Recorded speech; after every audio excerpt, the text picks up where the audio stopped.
दूसरे मंगलाचरण में अथवा कहें दूसरे श्लोक में बता रहे हैं कि जानने का विषय क्या है, ज्ञेय क्या है, क्या जानना चाहिए हमको, क्या जाने। हम संबंध बनाते हैं संसार के लोगों से, ये अधिकारी है इनसे हमारा प्रेम हो जाए, परिचय हो जाए, ये विधायक जी हैं, ये मंत्री जी हैं, ये सांसद हैं, ये एसडीएम है, ये डीएम है, ये अमुक है अमुक है। क्या करोगे इनसे परिचय बना करके? इनको जान करके मिलेगा क्या?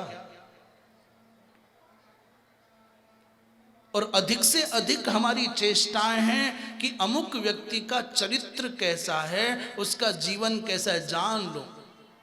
बड़ी बड़ी चेष्टाएं करते हैं दूसरे के बारे में जानने की, खोज करके जानना चाहते हैं। और किसी की कोई कमजोर बात पता चल जाए तो ऐसे महोत्सव मनाते हैं मानो आज ही ये बैकुंठ के सम्राट बने।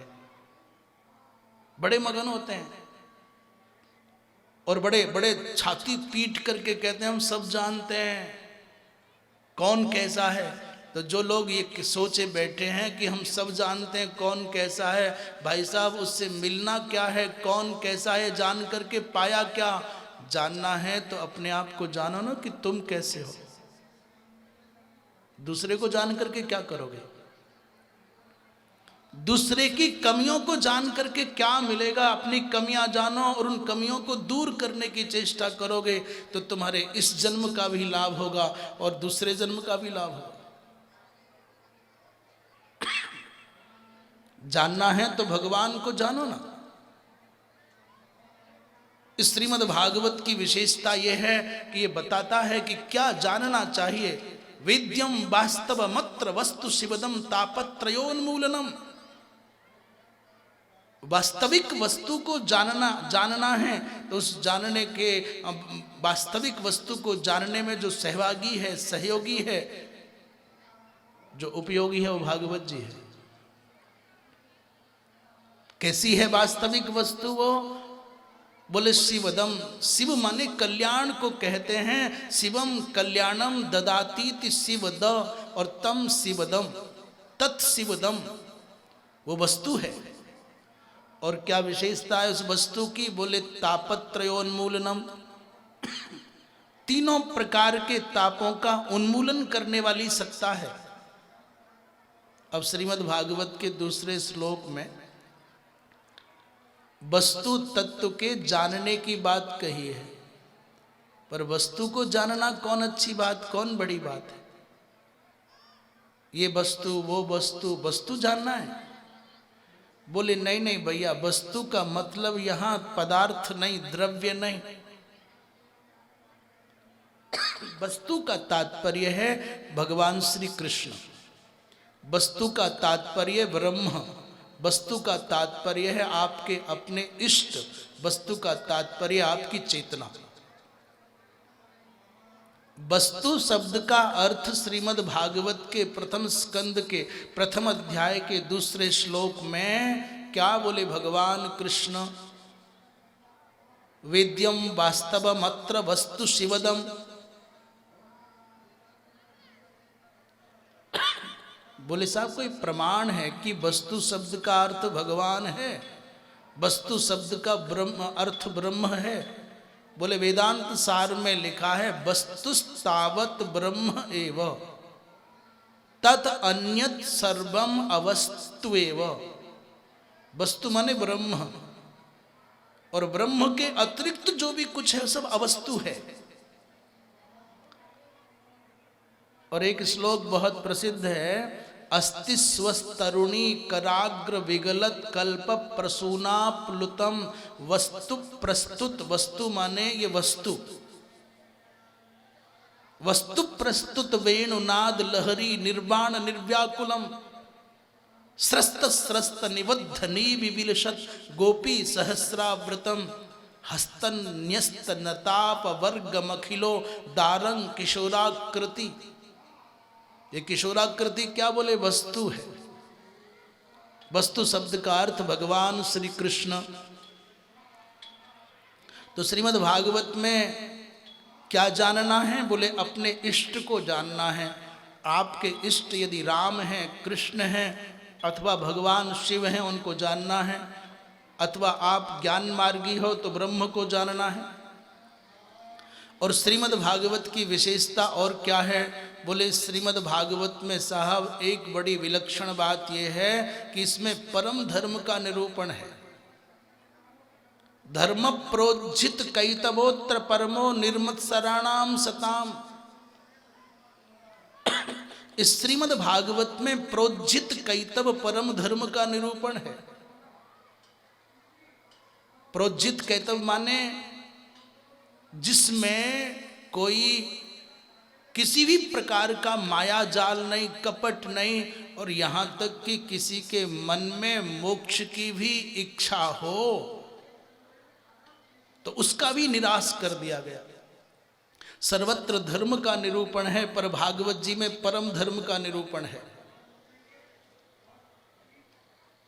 विश्वनाथ चक्रवर्ती जी ने श्रीमद् भागवत की टीका करते समय कहा कि इस श्लोक में 3 बार अत्र शब्द का प्रयोग हुआ।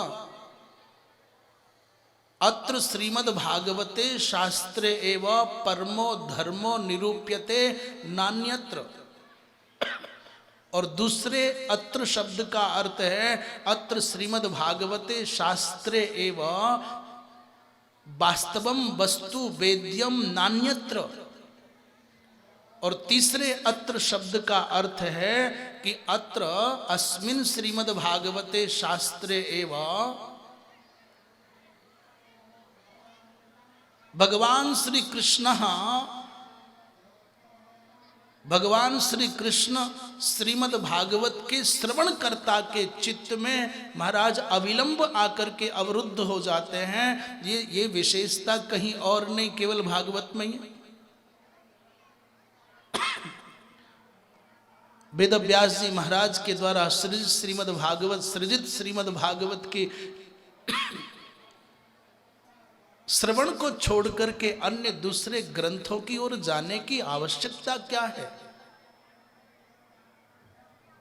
श्रीमद् भागवते महामुनि कृते किंबा परैः ईश्वरः सद्यो हृद्यवरुध्यते कृतभिः और शुश्रूषुभिस्तत्क्षणात्। श्रीमद् भागवत की कथा सुननी है, श्रीमद् भागवत की कथा सुनने जाना है, श्रीमद् भागवत की कथा सुनने जा रहा हूं। जैसे जैसे ये मन में भाव आता है सुननी है, सुनने जाना है, सुनने जा रहा हूं, जैसे जैसे मन में भाव दृढ़ता से स्थिर होता जाता है वैसे वैसे भगवान श्री कृष्ण उस सुकृति श्रोता के हृदय में महाराज अपना आसन जमा करके बैठ जाता है। सुनने की बात नहीं है, सुनने के बाद में बैठता हो ऐसी बात नहीं। कह रहे नहीं नहीं, सद्यो हृदयवरुध्यते, सद्यः माने तुरंत, हृदय माने हृदय में, अवरुध्यते माने आके बैठता नहीं, अटक जाता है, अवरुद्ध हो जाता है। निकलने की चेष्टा भी करे तो निकल नहीं पाता, कोई निकालने की चेष्टा करे तो निकाल भी नहीं सकता। अवरुद्ध होना माने कैद हो जाना। सद्यो हृदय अवरुध्यते, अत्र माने कुत्र?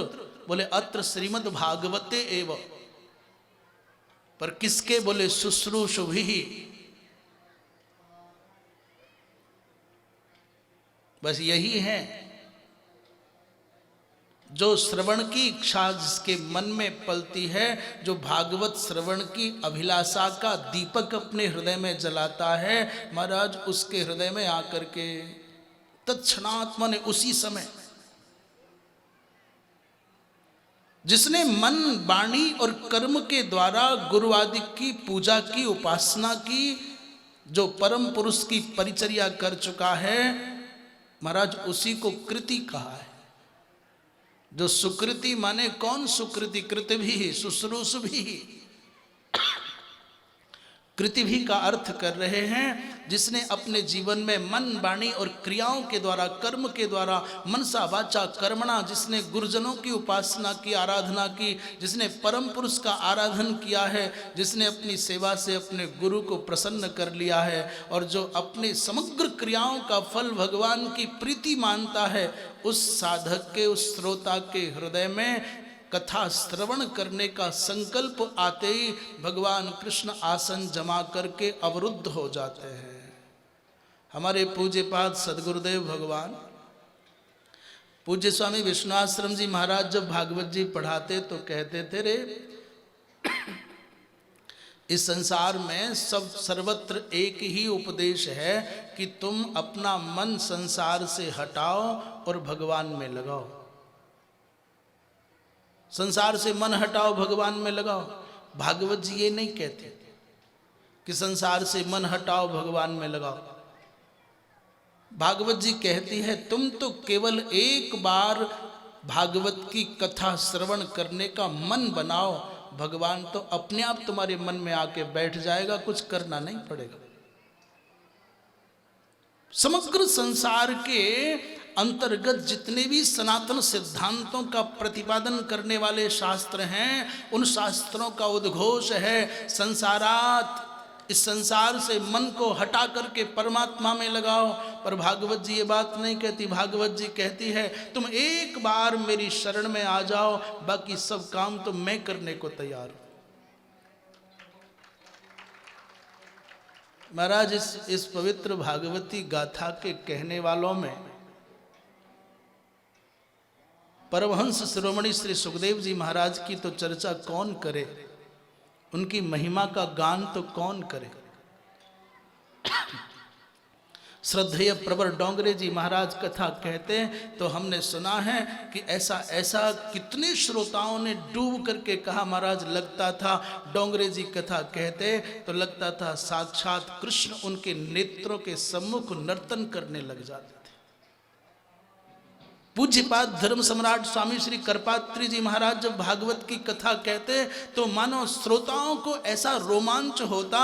लोग कहते कि बड़े बड़े धुरंधर विद्वान छोटे छोटे से बालकों के जैसे जिज्ञासु होकर के प्रत्यक्ष अपनी अनुभूतियों में कहते कि साक्षात सुखदेव जी के समान कथा कहते और भक्ति ज्ञान वैराग्य तीनों मानो उनकी वाणी से उच्छलित होते हुए शब्दों के रूप में नृत्य करते हुए प्रतीत होते थे। ऐसा आनंद आ जाता था। ऐसे महापुरुषों के द्वारा गाई जाने वाली एक गाथा पूज्यपाद स्वामी अखंडानंद जी महाराज, अखंडानंद सरस्वती जी महाराज जब भागवत की कथा कहते तो श्रोताओं को महाराज अपने देह का भान नहीं रहता। हमारे पूज्य गुरुदेव पूज्य स्वामी विष्णु आश्रम जी महाराज जब भागवत की कथा कहते असंख्य श्रोताओं का समाज स्तब्ध हो जाता, शांत हो जाता, समाधि में जैसे समाहित हो गया हो, लीन हो गया हो। ऐसा अनुभव होता था जैसे साक्षात सुखदेव जी महाराज ही भागवत की कथा सुना रहे हो। भागवत की कथा न चतुरता से कही जा सकती है न चतुरता से सुनी जा सकती है। भागवत की कथा तो डूब करके कही जा सकती है और डूब करके सुनी जा सकती है। जिसको डूबना नहीं आया उसको भागवत की कथा कहना नहीं आया, जिसको डूबना नहीं आया उसको भागवत की कथा सुनना नहीं आया। ये बुद्धिमानों का और विद्वानों का विषय नहीं, ये भावुकों का विषय है। जिसको ज्ञानाभिमान है वो भागवत के महाराज अक्षर का भी स्पर्श नहीं कर सकता। और जिसको विद्या के अनंतर विनम्रता आ गई है, जो भाव समुद्र में डुबकी लगाना जान गया है, भागवत जी उसके लिए परम सरल हो जाता है, पाथे बन जाता है जीवन का।